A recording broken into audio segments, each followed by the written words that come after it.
ना हमने देखा कि परमेश्वर का जो वचन है संकट में हमें क्या करता है, तसल्ली देता है। इसलिए जरूरी है कि हम हमेशा, सभी लोग बात ना करें, इसे ध्यान दें, सभी लोग हमेशा वचन का इस्तेमाल करें। इस्तेमाल करें, सबसे पहले हम पढ़ना सीखे बाइबल।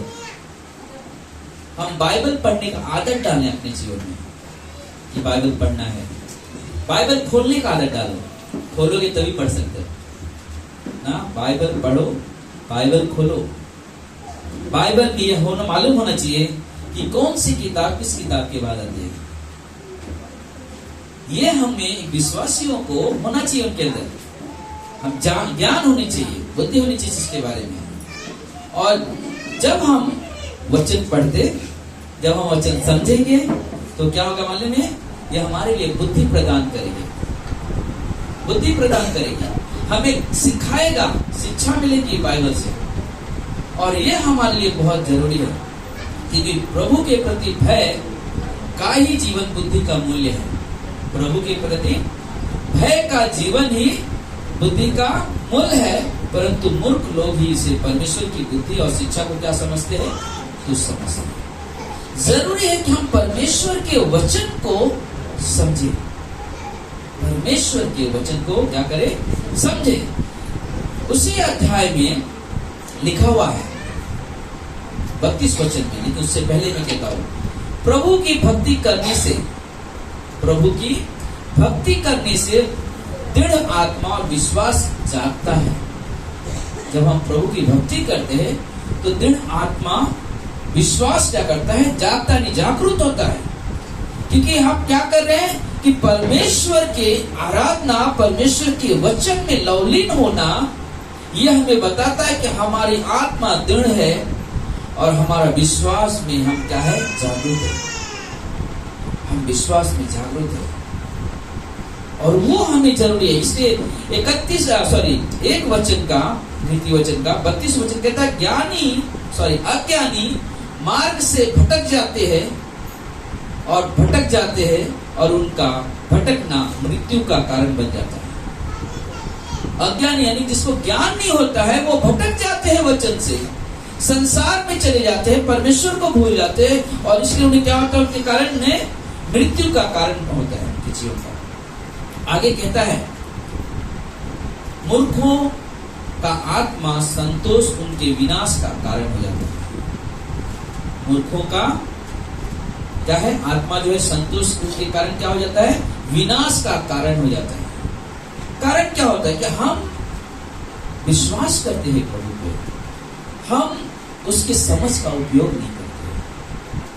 हमें एक विश्वासी होने के नाते हम सभी को चाहिए कि हम परमेश्वर के वचन में इंटरेस्ट लें, दिलचस्पी लें और हम जब भी काम करते हैं, कोई चीज करते हैं, हम उसके वचन का सहारा लें। उसके सहारा से क्या होता है, उसके सहारे से उसकी समझ हमें मिलती है, उसके ज्ञान हमें मिलते हैं, उसके शिक्षा हमें मिलते हैं, तब हम रास्ते पे चलते हैं। अगर हमारे पास उसकी शिक्षा नहीं, उसके ज्ञान नहीं है, तो हम हमेशा क्या करें मालूम, हम उसकी सहारे की हमें जरूरत है। ऐसा लगेगा हम जरूरत नहीं प्रभु की सहायता की, हम चल सकते हैं, हम जीत सकते हैं। लेकिन हमने पिछले रविवार के दिन याद है, मुझे अभी भी याद है वो संदेश, मालूम प्रसाद भाई ने संदेश क्या था, याद है आपको? क्या कहा था उन्होंने? सबसे पहले सब विश्वासी के जीवन से प्रभु का जीवन क्या होता है, प्रकट होता है ना। विश्वासी के जीवन से प्रभु का जीवन स्वभाव प्रकट होता है, झलकता है, प्रभु की बातें झलकती है, उसके स्वभाव झलकते हैं और जरूरी है। इसलिए यहाँ पे जब हम नीति वचन के 3 अध्याय में जाते हैं, वहां पे देखते हैं हम क्या कहते हैं। मिला आपको? 3 अध्याय 5 से 9 कहता क्या है, तू अपनी समझ का सहारा न लेना। क्या करना? अपनी समझ का सहारा, बोलते रहो आप लोग, अपनी समझ का सहारा और संपूर्ण मन से यहोवा पे क्या करना, भरोसा करना, उसी को स्मरण करके सब काम करना। क्या करना? उसी को, इसका मतलब क्या हो गया, याद करते, परमेश्वर को याद करके क्या करना, सब काम करना वह तेरे लिए सीधा मार्ग निकालेगा। और क्या करेगा हमारे लिए? क्या करेगा हमारे लिए? सीधा मार्ग निकालेगा। अपनी दृष्टि में बुद्धिमान न होना, अपनी दृष्टि में बुद्धिमान नहीं होना। मुझे साफ मालूम है, अरे मैं हो सकता सब कर सकते। एक बार क्या हो गया, एक लेडीज थी बहुत खूबसूरत थी, और उसको अपनी खूबसूरती पे इतना घमंड था वो उसका गलत फायदा उठाती थी। अच्छा कुछ मेकअप करना ताकि सारे लोगों का ध्यान उसकी तरफ आकर्षित हो। ओहो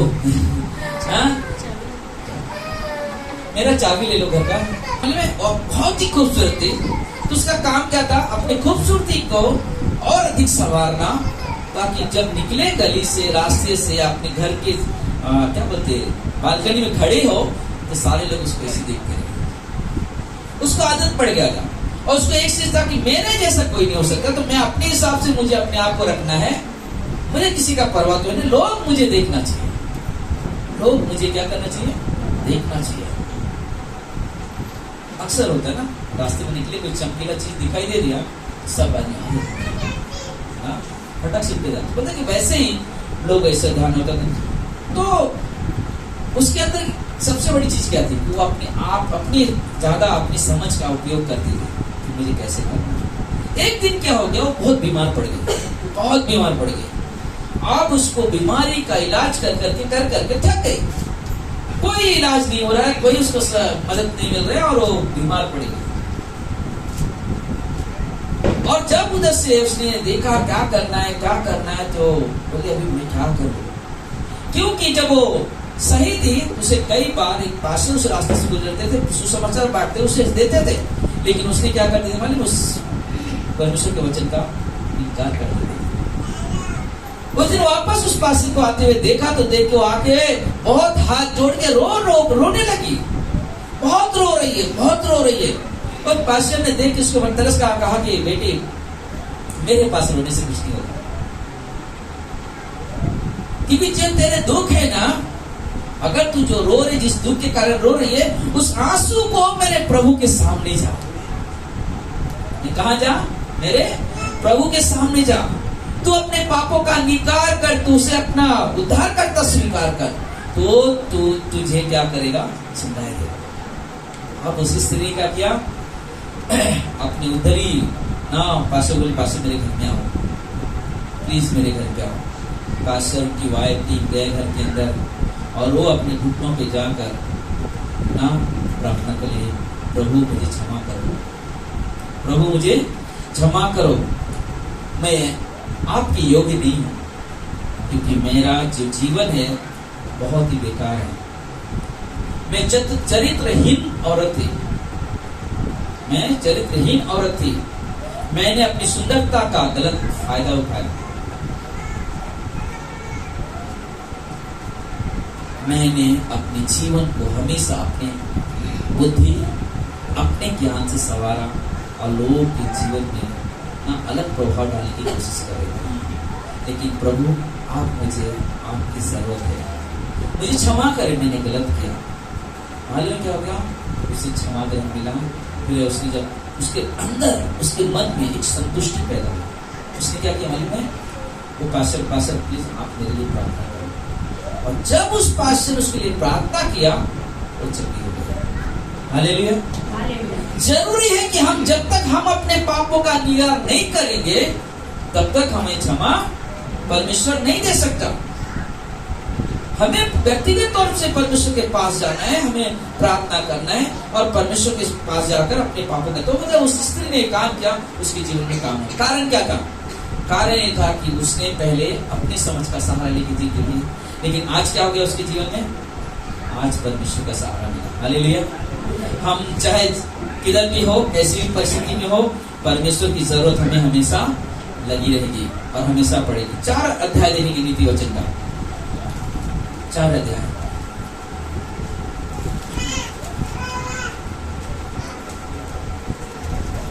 किसी ने खोला? 4 अध्याय 20 से 22। लेकिन हम लोग पहले 3 अध्याय का 13 वचन पढ़ेंगे। क्या ही धन्य वह मनुष्य जिसको बुद्धि मिल गई, जिसने समझ को पा लिया है, क्योंकि बुद्धि की प्राप्ति चांदी की प्राप्ति से श्रेष्ठ, उसकी सामर्थ सोने से बढ़कर है। बता रियली सच्चाई है। बुद्धि जिसने पा लिया ना, बता उसके पास सब कुछ है। बता सबसे कीमती अगर चीज है किसी व्यक्ति के पास, शायद बहुत सोना होगा, लेकिन वो कीमती नहीं जितना आपके पास वो परमेश्वर की दी हुई बुद्धि कीमती है। क्योंकि जब हम परमेश्वर की बुद्धि से जीवन जीते हैं तो बता एक सही दिशा मिलती है। शायद हमारे पास कुछ नहीं है, लेकिन फिर भी हम प्रभु में आनंदित हैं। लेकिन आज संसार में देखो लोग बहुत कुछ है, बहुत धन है, बहुत दौलत, लेकिन उनके घर में शांति नहीं है। उनके घर में शांति नहीं है, कुछ न कुछ चल रहा है। कारण क्या है?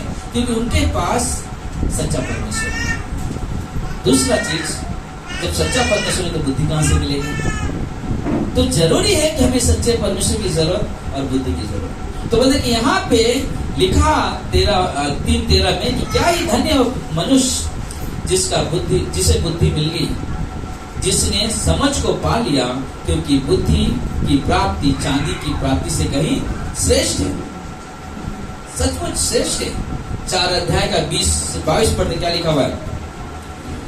हे मेरे पुत्र, मेरे वचन पर ध्यान धर के सुन। क्या कर? ध्यान धर के सुन।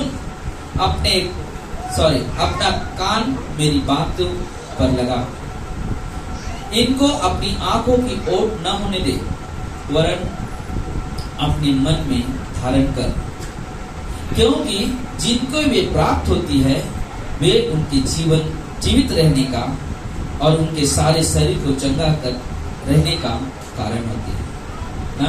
बताइए ये बुद्धि बात कर रही है। क्या बोल रहा है? बुद्धि क्या बोल रही है? ये बुद्धि का जीवन है। मतलब बुद्धि बोल रही है कि हे मेरे पुत्र, मेरे वचन पर क्या कर? ध्यान धर के सुन। अपना कान मेरी बातों पर लगा। अपने कान क्या कर? मेरी बातों पर लगा। उनको अपनी आंखों की ओट मत आने, अपनी आंखों से छुपने मत दो, सामने रखो, वरन अपने मन में धारण करो, क्योंकि जिनको वे प्राप्त होती है उनके जीवित रहने का और उनके सारे शरीर के चंगे रहने का कारण होते हैं। हालेलुया। सच्चाई है ये, सच्चाई है। 24 वचन क्या कहता है? टेढ़ी बात अपने मुंह से मत बोल, टेढ़ी बात अपने मुंह से मत बोल, और चालबाजी की बातें कहना तुझसे दूर रहे। हमेशा हमारे जीवन में जो होनी चाहिए बुरी बातें नहीं, परमेश्वर की बातें। शब्द उपयोग करते समय हमारा शब्द हम क्या निकाल रहे हैं जरूरी है। बुद्धि मांगो परमेश्वर से। याकूब की किताब में कहता है, अगर किसी को बुद्धि की घटी हो तो मुझसे मांगे, मैं तुम्हें दूंगा। परमेश्वर दे रहा, बोलता मैं उलाहना भी नहीं दूंगा। हर दिन आप मांग सकते हो, जब तक आप चाहो मांग सकते हो। कोई कंप्लेंट नहीं है क्या बार बार मांग रहा है? वो देता रहेगा, देता रहेगा जब भी, क्योंकि हमें बुद्धि की जरूरत है, हमें परमेश्वर की जरूरत है। इसलिए जरूरी है कि हम परमेश्वर के वचन पे ध्यान रखें। यीशु मसीह मत्ती के 26 में शिष्यों से कहता है, जागते रहो और प्रार्थना करते रहो कि तुम परीक्षा में ना पड़ो। आत्मा तो तैयार है पर शरीर क्या है? दुर्बल है। जरूरी है। शायद हमारा शरीर काम नहीं कर रहा है, लेकिन हमारी आत्मा तैयार है। और आप प्रार्थना करने बैठ रहे हो, वचन पढ़ने बैठ रहे हो, मतलब क्या हो रहा है? पवित्र आत्मा पे निर्भर होना ही ये सबसे बड़ी सामर्थ्य है। शरीर पे निर्भर होंगे, शरीर कमजोर पड़ेगा। कुछ कारण कोई ना कोई बीमारी आ जाती, कोई तकलीफ आ जाती, हमारा शरीर टूट जाता है। लेकिन जब हम परमेश्वर पे निर्भर होते हैं, पवित्र आत्मा पे जब हम निर्भर होते हैं, तो हमें क्या करता मालूम है? हमें सामर्थ्य देता है, हमें बल देता है। मतलब पवित्र आत्मा के ऊपर निर्भर रहते हुए जीवन व्यतीत करना, मुख्य रूप से प्रार्थना के द्वारा परमेश्वर के सामर्थ्य को प्राप्त करना। और प्राप्त करना ही नहीं, उसकी कोशिश में भी करो कि हमें परमेश्वर, मैं प्रार्थना कर रहा हूं कि मुझे आपकी सामर्थ्य चाहिए, जिससे मैं इस दुनिया में हूं, इस संसार में मैं चल सकूं, सही मार्ग में चल सकूं, सही सोच मेरे अंदर आ सके। जो उस व्यक्ति ने इस किताब को लिखा नीति वचन, उसका नाम था सुलेमान। उसने अपने जीवन में सब कुछ देखा, सब कुछ का अनुभव किया। अब वो बता रहे हैं कि ध्यान रखो, कभी भी अपनी समझ का सहारा मत लेना। और ये आगे हम जब देखते हैं कि यदि हम खुद के सामर्थ पर निर्भर होते हैं तो हम हमेशा असफल होंगे। जब हम खुद के सामर्थ पर निर्भर होते हैं क्या होगा? हमेशा हम असफल होंगे। हम लोग पिछले हफ्ते में तो घर में हम लोग गए थे, मैं और प्रशांत भाई, तो वहाँ पे उन्होंने बहुत सारी चीज बोला था। किसी ने उनको कहा कि तू कभी कामयाब नहीं हो सकता, तू कभी कुछ कर नहीं सकते। प्रशांत भाई बहुत निराश थे। उन्होंने बताया, मुझे बहुत टच हुआ वो दिन। मैं पहली बार इतना बातें सुना। और यही होता जब हम संगति करते हैं ना, तो हम एक दूसरे से प्रेरित ही पाते हैं। और ये था उस समय हमने देखा उस चीज को, लेकिन उनके साथ कौन था? परमेश्वर। आज जिस पोजीशन पे है, जो काम करते हैं, आज परमेश्वर की सामर्थ्य होता है। हालेलुया। हमारी बुद्धि, हमारे ज्ञान किसी काम के नहीं। हमारी बुद्धि, हमारे ज्ञान हमेशा आप देखोगे निराशा की तरफ लेकर जाएगी, संसार की तरफ लेकर जाएगी, जहां पे आपको हमेशा कभी भी आप स्वर उठा के नहीं चल सकते, क्योंकि आप अपने दिमाग, अपनी सोच से चल रहे हो। लेकिन जब परमेश्वर की सोच से चलोगे ना, शायद आपके पास कुछ नहीं है, लेकिन फिर भी घर से कहोगे मैं परमेश्वर का बेटा हूं, मैं परमेश्वर की बेटी हूं। और वो हमारे लिए जरूरी है, वो हमारे लिए जरूरी है। हम ऐसे ही परमेश्वर में बने रहें।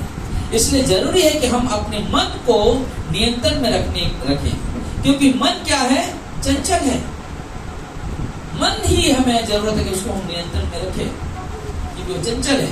एक बार एक कलीसिया में एक पास्टर, क्या होता था वहां का नियम था उस कलीसिया के कि कुछ साल के बाद एक पास्टर चेंज होते, हमेशा पास्टर चेंज होते, कई 6 साल 7 साल के 10 साल के बाद चेंज होते। तो एक बार एक पास्टर बस में सफर करे, तो उनको जाना था किसी गांव में। तो बोलते कि उन्होंने बस में बैठा, तो उन्होंने क्या किया कि मुझे रामपुर जाना है। तो कंडक्टर को बोला 100 रुपया दिया। कि कितना बड़ा? बोला 50 होता ना, 100 का नोट दिया। तो कंडक्टर ने बात करते तो उनको 450 रुपये रिटर्न दे दिया। 100 रुपया दिया, 450 रिटर्न दे दिया। अब 450 रुपये रिटर्न देने के बाद अब पास्टर के मन में विचार होने लगा, कैसे दे दिए? तो 400 450 रुपये, 400 रुपये ज्यादा दिया। मैंने 100 दिया, 50 का टिकट है तो 50 मिलना चाहिए, ये तो 400 रुपये एक्स्ट्रा और दे दिया मुझे, क्या करो? रख लेते हैं। फिर मन में नहीं दे देता हूँ ना। फिर नहीं, अरे उसको अच्छा खासा पढ़ा लिखा इंसान है, उसको हिसाब आता है, तो अच्छे से गिन के ही दिया रहेगा ना मुझे, मैं क्यों दूं उसको? फिर बाद में नहीं रख लेता। फिर उनके मन में नहीं, तो पास्टर ने क्या किया? पैसा निकाला, कंडक्टर के पास गया, पास्टर वैसे आपने पैसा मुझे तो इतना दिया था, ज्यादा दे दिया पैसा। और आदमी ने क्या किया मालूम है? उनका हाथ पकड़ा, कहा प्रेज द लॉर्ड पास्टर, प्रभु आपको आशीष दे।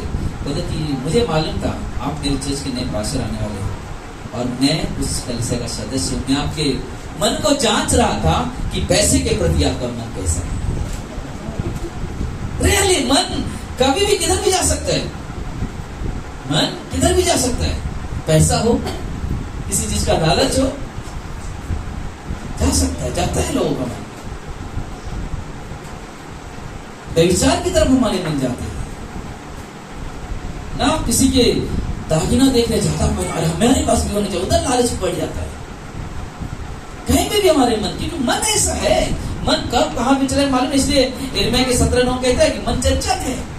इसलिए जरूरी है कि हम अपने मन की क्या करें? रक्षा करें। मुझे याद आता है पतरस की बातें। पतरस, वाह प्रभु मैं तेरे साथ साथ चलूंगा, तेरे मरने तक मैं तेरे साथ रहूंगा, मैं कभी तेरा साथ नहीं छोड़ूंगा। मुझे बहुत अच्छा लगता है उसकी वो छोड़। परमेश्वर बोलता नहीं, तू नहीं कर सकता, नहीं चल सकता, मुझे मालूम है तू मेरा इनकार करने वाला है। नहीं प्रभु मैं तेरे लिए सब कुछ करूंगा, जहां तक तेरे लिए दूंगा। हम लोग पढ़ते, अच्छा लगेगा। 26वां अध्याय मत्ती।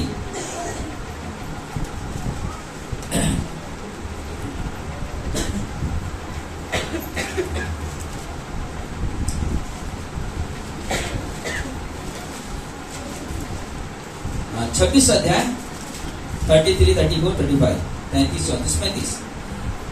इस पर पतरस ने इससे कहा, यदि सब तेरे विषय में ठोकर खाए तो खाए, परंतु मैं कभी ठोकर ना खाऊंगा। इसने उसे कहा, मैं तुझसे सच सच कहता हूं, आज ही की रात मुर्गा बाग देने के से पहले तू 3 बार मुझसे मुकर जाएगा। 3 बार क्या करेगा? मुकर जाएगा। पतरस कहता है, पतरस ने कहा, यदि मुझे तेरे साथ मरना भी पड़े तो भी मैं तुझे कभी ना छोड़ूंगा। ऐसा ही सब चेलों ने भी कहा। वही नहीं, बाकी चेलों ने भी देखा पतरस बात कर रहे हैं, प्रभु हम हमेशा तेरे साथ साथ रहेंगे, हमेशा तेरे साथ साथ रहेंगे, मरने के तक भी रहेंगे। तो देखा था शिष्य भी आ गए जोश में, अरे नहीं हम भी आएंगे साथ साथ। पतरस नहीं, तुम लोग इनकार करने वाले, लेकिन वो मानने को तैयार नहीं है। बोला ठीक है, चलो देखते हैं। फिर जब हम देखते हैं इसी को 26 अध्याय के 69 पतरस बाहर आंगन में बैठा हुआ था कि एक दासी उसके पास आई और कहा, तू भी यीशु गलीली के साथ था। उसने उसके सामने यह कहते हुए इनकार कर दिया, मैं नहीं जानता कि तू क्या कहती है। पहले ही बात देखो, जो बोलता मैं शासन रहूंगा प्रभु, यीशु मसीह पकड़ चुका है, आगे क्या कर रहा है, उधर आग सेक रहा है, उधर खबर है, ये आदमी तू वही नहीं है जो यीशु के साथ था। नहीं मैं नहीं था, मैं पहचानता, मैं समझ नहीं, तू बोल क्या रही। आगे क्या कहते हैं, उसने इसे सामने से यह मुकर के कहा, मैं नहीं जानता तू क्या कहती है। 71 में जब वह बाहर ड्योढ़ी के गया तो दूसरी दासी ने उसे देखकर इसे कहा, उसने उसे कहा, वहां थे, यह भी तो यीशु नासरी के साथ था। उसने शपथ खाकर भी इनकार कर दिया। क्या किया? आप कसम भी खा लिया। नहीं मैं नहीं जानता। मन देखो कैसा रहा, पहला मन कैसा था, प्रभु तेरे साथ साथ रहूंगा, तू दुख उठाएगा मैं भी दुख उठाऊंगा, तेरे साथ मरने को भी तैयार हूं। अब क्या हो रहा है, यीशु मसीह पकड़ गए, उसके ऊपर ताड़ना हो रही है। लेकिन अब यहाँ पे जब ये शिष्य यहाँ पे, अब पतरस क्या कर रहा है, पटक से पलटी खा रहा। इसलिए कहा जाता है कि मन क्या है, धोखेबाजी, चंचल है, पटक से कब किधर बदल जाएगा मन मालूम नहीं पड़ेगा। और इसलिए बहुत जरूरी है इस चीज को समझना। आगे कहता है 73 में, थोड़ी देर के बाद लोगों ने जो वहां खड़े थे पतरस के पास आकर उसे कहा, सचमुच तू भी उनमें से एक है, क्योंकि तेरी बोली तेरे भेद खोल देती है। तब वह धिक्कारने और शपथ खाने लगा। तब उस मनुष्य को नहीं जानता, मैं उस मनुष्य को नहीं जानता, परंतु मुर्गा ने बांध दी। तब पतरस ने यीशु की कही हुई बातें याद किया, मुर्गा बांध देने से पहले 3 बार इनकार किया। फिर उसके बाद पतरस बाहर जाकर रोने लगा। जब हम परमेश्वर के साथ एक वाचा बांधा, उसने देखने जाकर एक वाचा बांधा है, प्रभु मैं तेरे साथ, मैं कहता मैं कभी नहीं आऊंगा तेरे साथ, छोड़ूंगा नहीं कभी तेरे साथ रहूंगा, तुझे कभी छोड़ूंगा नहीं, हर परिस्थिति में तेरे साथ रहूंगा। लेकिन क्या होगा, जैसे मुसीबत आई निकल गया। लेकिन वो समझ नहीं पाया, एक भावुकता, एक प्रेम था, नहीं अरे नहीं मुझे मालूम है सब कुछ करता। देखो इतना भावुकता में बोला, लेकिन एक समय आया जहाँ पीड़ा आने वाली थी, दुख झेलने वाले थे, जहाँ आपकी मरने को तैयार था, यहाँ कोड़े खाने को भी तैयार नहीं हो, दुख उठाने वाले, लेकिन मुकर गया तुरंत, अपनी सोच में निकल गया। लेकिन बाद में क्या कर रहा है, याद आ रहा है, प्रभु ने सही कहा था कि तू ये नहीं कर सकता, तू मेरे साथ नहीं चल सकता। क्या किया पतरस ने, बाहर जाकर फूट कर क्या किया, रोने लगा। सचमुच ये अद्भुत बातें हैं, क्योंकि हम जब वचन सुनते हैं, हम जब वचन को उपयोग नहीं कर पाते हैं, वहां निराश होते हैं। पतरस ने निराश हुआ, वहां पे रोया। निराशा का कारण ये नहीं था कि प्रभु ने उसका साथ छोड़ दिया था, लेकिन उन्होंने प्रभु का साथ छोड़ा। उसने प्रभु से दूर गया, प्रभु से दूर नहीं थे। लेकिन उन्होंने जो वादा किया था कि मैं तेरे साथ चलूंगा, मैं हर परिस्थिति में तेरे साथ रहूंगा, उन बातों से मुकर गए। हमें उन सभी बातों से अपने मनों को नहीं भरना चाहिए जो हमें पाप से भरे हुए विचारों को बढ़ावा देता है। कभी भी ये हमेशा याद रखना, हमें उन सभी बातों, कुछ ऐसी जो बातें जो मुझे पाप में बढ़ावा देता है, उन बातों की तरफ कभी ध्यान हमें नहीं रखना चाहिए, जिससे हमारे जीवन में पाप उत्पन्न हो, बुरे विचार उत्पन्न होते। कभी भी उन तरफ अपने ध्यान मत लगाओ, कभी भी उन तरफ ध्यान रखें। जरूरी है हम विश्वासी होने के नाते हमें इन चीजों को समझना चाहिए। इसलिए नीति वचन का 4:23 कहता है, सबसे अधिक अपने मन की रक्षा कर, क्योंकि जीवन का मूल स्रोत वही है। हाँ, मुझे लग रहा था कि जब पास्टर ने पैसे जब वापस दिए, शायद ये वचन उसे याद आ गया। हाँ, अपने मन की रक्षा कर, क्योंकि जीवन का स्रोत वही है। और जब उसने बोला होगा, सोचो अगर रख लिया होता था क्या होता था। अगर कंडक्टरी बोलता था, अरे हमारा पैसा दे दो, कैसा लगता था ना। लेकिन उस समय क्या होता, पास्टर उसके सामने मन का खरा निकला। जरूरी है हमारे जीवन में कि हम परमेश्वर के वचन को समझें, परमेश्वर के वचन को समझे। मालूम है, अय्यूब एक परमेश्वर का दास, जिसपे परमेश्वर घमंड करता था, जिसपे परमेश्वर बहुत ना अपने आप को बहुत, परमेश्वर अपने आप में ऊंचा है, लेकिन और अपने आप में सोचता है ये आदमी ऐसा इस पृथ्वी में कोई नहीं है, कोई इसके जैसा नहीं है। और वो चीज देखा, और वही अय्यूब कहता है 31:1 में, मैं अपनी आंखों के विषय में वाचावादी हूं। मैंने अपनी आंखों के विषय में वाचावादी कि फिर मैं किसी कुंवारी पर क्यों कर आंखें लगाऊं। यानी कि क्या कह रहे हैं, समझ में आया आपको? बोला कि मैं अपनी आंखों के भी क्या किया, मैंने क्या किया है, वाचावादी है कि मैं अपनी आंखें दूसरी औरतों पे, दूसरी लड़कियों पे कभी नहीं लगाऊंगा। यह अय्यूब का प्रश्न परमेश्वर के प्रति ईमानदारी, एक शुद्ध नेचर को दर्शा रहा है। बोला कि मैं कभी ऐसा नहीं करूंगा और नहीं करूंगा। और सचमुच अय्यूब जब आप पढ़ोगे उसका 31 अध्याय में, वहां कई चीजें आपको मिलेगा। पहला जो चीज मिलेगा आपको, ये मिलेगा कि वो अपने पड़ोसी के प्रति बहुत ही शुद्ध व्यक्ति था, नहीं कि बोलते कि एक आदर योग्य व्यक्ति था। अपने पड़ोसी के प्रति बहुत सम्मान व्यक्ति था, क्योंकि वो परमेश्वर का भय रखता था, वो परमेश्वर का आदर रखता था। दूसरा चीज, वो अपने परमेश्वर के प्रति ईमानदार था, वो अपने परमेश्वर के प्रति ईमानदार था। क्योंकि जब आए दोस्तों ने उसे कितना उंगली उठाया, कितना दोस्त रह, वो बोलता था 23:10 में, मुझे वो वही वचन सबसे पसंद आता है, मालूम है मेरा परमेश्वर जानता है मैं कैसा चाल चलता हूँ। मेरा परमेश्वर जब मुझे तालेगा ना, तो मैं कैसा निकलूंगा, सोने के समान शुद्ध निकलूंगा, खरा निकलूंगा। मतलब इसलिए वो परमेश्वर के प्रति उसका मन ऐसा था, डर था उसके अंदर। डर का मतलब ये नहीं कि डर जाने, आदर करता था परमेश्वर का, कि मुझे परमेश्वर का आदर है। मैं कहीं पे भी हूँ, किसी भी परिस्थिति में हूँ, ऐसा जीवन जीऊंगा जो कोई मुझे उंगली न उठा सके कि भाई तू कैसा जीवन जी रहा है, बहन तू कैसा जीवन जी रहा है, या स्त्री तू कैसे जीवन जी रहा है, पुरुष तू कैसे जीवन जी रहा है। क्योंकि परमेश्वर का आदर था उसके, और वो आदर से चलता था, आदर से चलता था।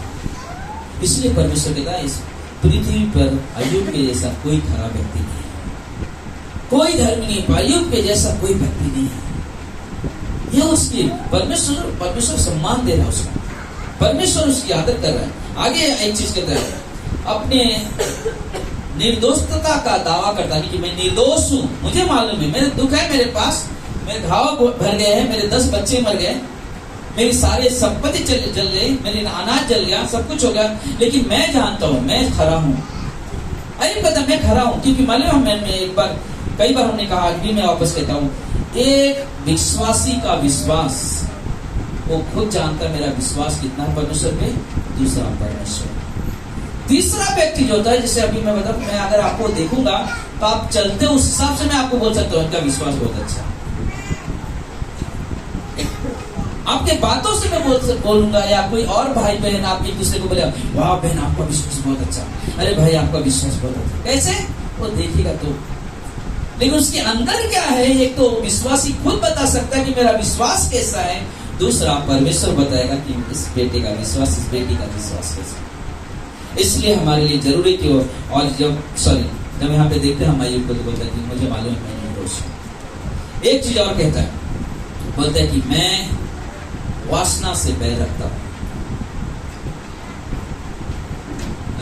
मुझे किसी मुझे किसी दूसरी स्त्रियों पे नजर डालना मुझे पसंद नहीं है, गलत जीवन जीना मुझे पसंद नहीं। आयु बोलता मुझे ये सब नहीं, मुझे इससे इंटरेस्ट नहीं है, क्योंकि मैं परमेश्वर को क्या मुझे दिखाऊंगा। मालूम है हम जब परमेश्वर में चलते हैं, परमेश्वर के वचन में लिखा पतरस की किताब है, जैसा हमारा बुलाने वाला पवित्र वैसा तुम भी पवित्र बनने के लिए मुझे गंगा में नहा के जरूरत नहीं पड़ेगा, नहीं कर सकता। मेरे कपड़े साथ थोड़े साफ हो जाएंगे, साथ घस के नहाएंगे तो मैल निकल जाएगा, लेकिन जो अंदर हमारे पाप है ना, उससे नहीं निकलेगा। उस पाप को धोने के लिए मुझे परमेश्वर के लहू की जरूरत पड़ेगी। हालेलुया। मुझे प्रभु यीशु के लहू की जरूरत पड़ेगी, जो उसने मेरे पाप के लिए क्रूस पे बहाया है, और वो हमारी जरूरत है, वो हर एक विश्वासी की जरूरत है। आज हम विश्वास करते हैं तो हमारे पास, हमें गर्व की बात है कि हमारे पास एक ऐसा परमेश्वर है, ऐसा हमारे पास सहायक है जो मेरे लिए खुद प्रार्थना करता है, जो मेरे लिए खुद विनती करता है। उससे मालूम है मेरे बेटे को क्या चाहिए, मेरी बेटी को क्या चाहिए, मेरे परमेश्वर को मालूम है। और आप जब पुकारते हो, आप जब प्रार्थना करते हो, परमेश्वर सुनता है, परमेश्वर सुनता है। वो नहीं चाहता, अय्यूब नहीं चाहता कि मैं परमेश्वर को धोखा दूं। लोग उसे क्या क्या कहते हैं, लेकिन उसके मुंह से एक जुबान भी नहीं निकलता। क्यों? क्योंकि उसको मालूम है उसका विश्वास कैसे है। उससे सारी बातों में, अय्यूब सारी बातों में निर्दोष ठहरा। उसने कभी बीमारी में, कभी लाचारी में, कभी ना उंगली नहीं उठाया परमेश्वर को, ना तो कभी लोभ किया, ना तो लालच किया, मुझे ये मिल जाए, मुझे वो मिल जाए, मुझे मिल जाए। कभी उसने लालच नहीं, उसका मन कहाँ था? परमेश्वर के ऊपर। इसलिए जब हम 42 अध्याय में जाते हैं तो देखते हैं कि वही अय्यूब के पास वो 3 व्यक्ति आते हैं। तू ही प्रार्थना करेगा तो ही मेरी प्रार्थना। क्यों? क्योंकि परमेश्वर ने कहा तुम तीनों ने जो काम किया है ना, उसके लिए तुम्हारे पश्चाताप के लिए जब तक अय्यूब प्रार्थना नहीं करेगा, तब तक मैं तुम्हारी प्रार्थना ग्रहण नहीं करूंगा। एक विश्वासी के ऊपर, एक परमेश्वर के दास, परमेश्वर के भक्त के ऊपर उंगली उठा रहे थे तीनों के लिए। और एक समय आया वो तीनों को आना पड़ा, अय्यूब प्लीज मदद कर मेरी। और जब अय्यूब प्रार्थना करता है तब परमेश्वर की प्रार्थना को सुनता है। यही नहीं, अय्यूब जितने चीजें खोया था उसका वापस देना। 10 बच्चे मर गए, 10 बच्चे वापस उससे तो देखिए, परमेश्वर पे जब हम निर्भर होते हैं, जब हम परमेश्वर के साथ चलते हैं, परमेश्वर को मालूम है कि मेरे बच्चों को क्या चाहिए। इसलिए अपने समझ का सहारा मत लो, संपूर्ण मन से यहोवा पे भरोसा करो। और वो जीवन है, वो जीवन है जो परमेश्वर को पसंद है। इसलिए कि रोमियो का 13:14 कहता है, प्रभु यीशु मसीह को पहन लो, शरीर की अभिलाषाओं को पूरा न कर सको। क्या करो? यीशु मसीह को पहन लो ताकि शरीर की अभिलाषाओं को पूरा न कर सको ना। ये पौलुस कहता है गलातियों के 2:20 में कि मैं मसीह के साथ क्या किया गया हूँ? क्रूस पे चढ़ाया गया हूँ। अब मैं जीवित क्या हूँ? जिंदा नहीं था, जिंदा था, लेकिन फिर भी क्या होता है? मैं अब जीवित नहीं। क्या नहीं जीवित है? बोलते कि जो परमेश्वर के खिलाफ करने वाले जीवन थे वो जीवित अब नहीं रहा। क्या कहता आगे? लेकिन परंतु मसीह मुझ में जीवित है। कैसे प्रकट किया कि मसीह मुझ में जीवित? क्योंकि उसके जीवन से वो दिखाता था, वो कार्य करता था, चाहे अकेले में हो, चाहे लोगों के बीच में हो, चाहे कहीं भी किसी परिस्थिति में, वो अपने जीवन से प्रभु को प्रकट करता था ना। मुझे वो याद आता है, कितना अच्छा उसका प्रार्थना, इतनी अच्छी उसकी मार्गदर्शन कि परमेश्वर से हर दिशा दिखा रहा है किधर चलना है। याद आ गया दिशा के ऊपर प्रसन्न का ही बात आ रहा है। मुझे बहुत अच्छा लगा वो दिन हम लोग गया ना, मुझे बहुत अच्छा लगा उस समय। मतलब मुझे कहाँ जाना है, किस बस में बैठना है, कब कैसे जाना है, मतलब परमेश्वर पहले सब दिखाते चला जाता था, सब कुछ मार्गदर्शन। ये सच्चाई है। जब आप परमेश्वर के साथ चलोगे, मतलब परमेश्वर बताएगा आपके साथ क्या होने वाला है। आज से कुछ सप्ताह पहले हमने एक शब्द कहा था, मालूम है कि परमेश्वर ने संडे के दिन प्रचार किया, लेकिन गुरुवार के दिन मुझे परमेश्वर सपने दिखाया कि कोई बच्चा है, कोई व्यक्ति है जो सुसाइड करने वाला है। उस रात को मैंने उठा, अपने घुटनों में कहा, परमेश्वर प्लीज, परमेश्वर ऐसा नहीं होना चाहिए। लेकिन मालूम है परमेश्वर आप लोग से बहुत प्रेम करता है। आपके जीवन की रक्षा करना मेरे परमेश्वर का कर्तव्य है। कितने लोग विश्वास करते हैं ना? हमारे परमेश्वर का कर्तव्य है कि हम इस पर विश्वास करते हैं, अपने जीवन परमेश्वर के ऊपर, और परमेश्वर जीवन बचाता है, और बचाया परमेश्वर ने। मेरा परमेश्वर जानता है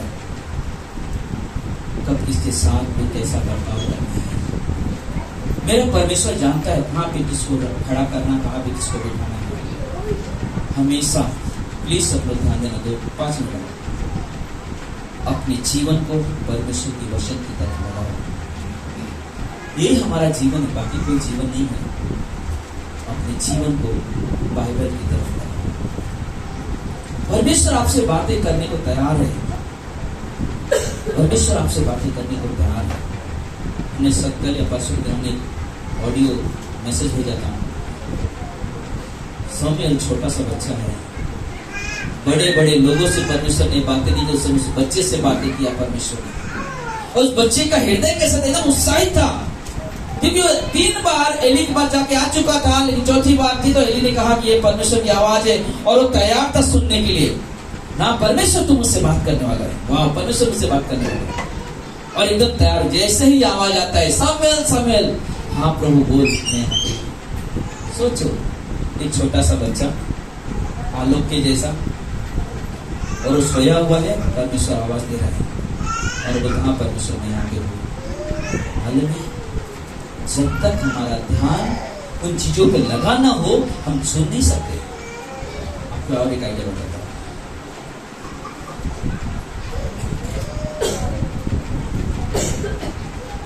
सब हम लोग इधर देना है, सब लोग 2 मिनट ना, सब लोग इधर बैठे है ना।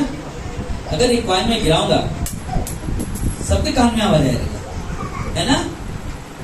क्यों? वो आवाज ऐसा था सुनाई दिया, वो आवाज ऐसा था सुनाई दिया। एक और स्टोरी बता के खत्म करता हूँ। एक कपल थे, शादी होने वाली थी, एंगेजमेंट सगाई हो गई थी, और सगाई के समय में ना उसकी होने वाली पत्नी ने एक बहुत अच्छी घड़ी दी थी। मेरा घड़ी कुछ नहीं, इससे भी अच्छी घड़ी दी थी, और वो इतना एक्साइटेड था ना, खुशी इतनी थी उसके अंदर, बार बार वाह घड़ी देखो ना मेरा, अरे मुझे मिला मेरे सगाई में ना, वो बार बार देखो ना मेरा घड़ी, देखो ना, मोबाइल रख दो ना, घड़ी देखो मेरा ना, घड़ी देखो मेरा, वो दिखा रहे बार बार।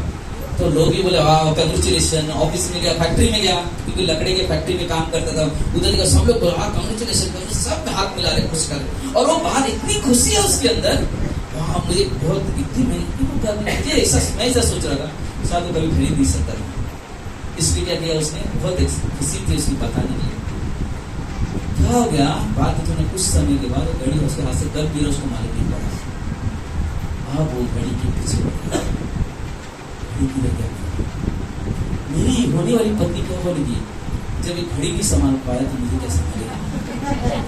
सच में वो सोच सोच के बहुत सारे विचार आए उसमें, और वो बहुत ढूंढ रहा है घड़ी को, कहाँ ढूंढू, सब ढूंढ रहे हैं। और मालूम है जहाँ लकड़ी का काम होता क्या होता है, बहुत सारी मशीनें चलती है, बहुत सारी आवाजें आती है, और वो समझ में क्या करो, लेकिन उसका लगा था मेरी घड़ी है, तो वो रोने लगा बैठ के। मैं उसके सामने कैसे खड़ा होऊंगा अपने होने वाली पत्नी से। वो बहुत मायूस हो गया। बाद में क्या हो गया, सब लोगों ने सांत्वना देके जाने लगे, ये आखिरी में बचा, सब मोटर बंद, सब फैन बंद, अब जाने वाला है। उसका ध्यान किस पे था, घड़ी के बारे में सोचा। अचानक उसको आवाज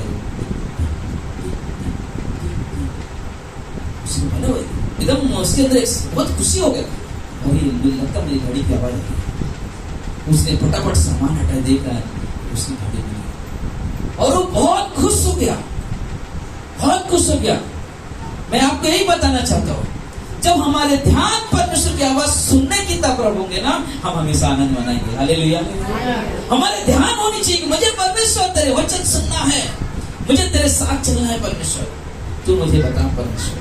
और परमेश्वर वो चीज आपको बताएगा, बात करेगा। क्योंकि इफिसियों का 4:23 कहता है, चोरी करने वाला फिर चोरी ना करे और भले काम करने में अपने हाथ में परिश्रम करे, इसलिए जिसे प्रयोजन हो उसे देने को उसके पास बहुत कुछ हो ना। बता कि बुरे काम मत करो, ऐसे काम करो जो किसी को दे सको कुछ।